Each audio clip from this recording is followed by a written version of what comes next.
Λοιπόν, όσον αφορά και το θέμα με τα δέσποτα, εδώ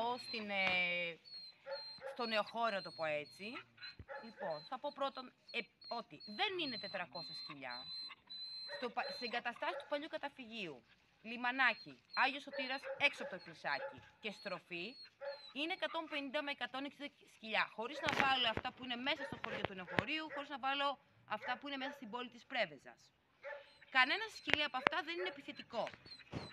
Τα θηλυκά όλα τα ενήλικα είναι στηρωμένα. 15 κουτάβια που παράτησαν το καλοκαίρι από γέννες πεζόμενων τα έχω αναλάβει. Τα έχω τσιπάρει, το έχω βουλιάσει, τα έχω προσιτώσει και ήδη έχω ξεκινήσει και έχω στηρώσει σχεδόν όλες τις θηλυκές πριν γεννήσουν φυσικά.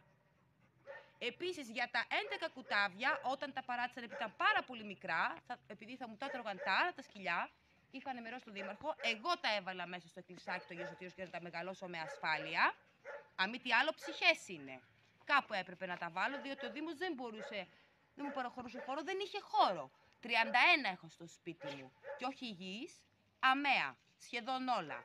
Λοιπόν, οπότε τα πήρα και τα μεγάλωσα και τα βλέπετε. Είναι υγιέστατα, από 7 μέχρι 9 μηνών, θα στηρωθούν όλα.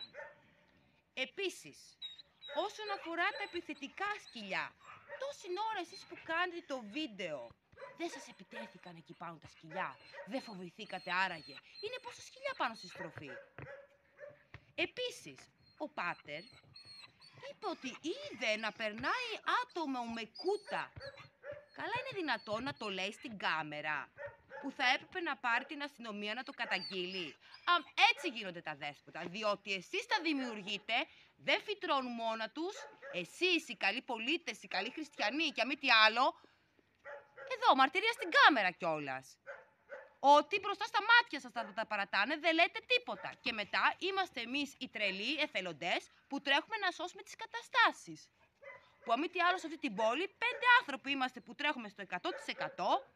Τρέχουμε για το ότι βρίσκουμε μπροστά μας, τρέχουμε για πράγματα που μας φωνάζουν άλλοι εθελοντές ή ακόμα και ο ίδιος ο Δήμος για δέσποτα. Είναι γεμάτα τα σπίτια μας και δεν παίρνουμε ανάσα.